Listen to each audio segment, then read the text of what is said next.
Le cycle de la Lune et le cycle de Saturne, même s'ils partagent le même chiffre 28, ou 7 si on veut, sont de dimensions totalement différentes.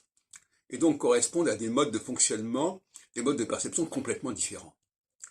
Donc si la femme est lunaire, et si les juifs en particulier sont saturniens, ils ne sont pas sur la même longueur d'onde. Même s'ils jouent un rôle important, l'un comme l'autre, les uns comme les autres. Un cycle court, qu'est-ce que ça provoque sur le plan du fonctionnement mental? C'est quelque chose qui reste un peu en surface, qui reste un peu à court terme par définition, qui ne voit pas plus loin que son nez.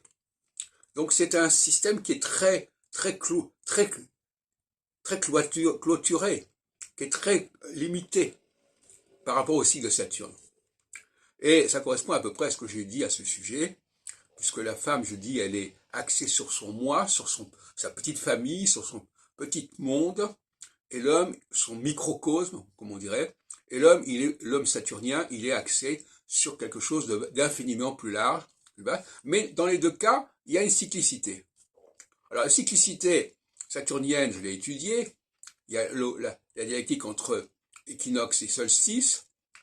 Pour la cyclicité, donc chaque fois 7 ans, pour la cyclicité féminine, il faudrait aller de 7 jours en 7 jours. Hein. Alors, qu'est-ce qui se passe? Est-ce qu'on peut opposer une période de 7 jours donnée à une période de 7 jours qui alterne? Ça, j'en suis pas là. Est-ce que ça correspond à la même chose?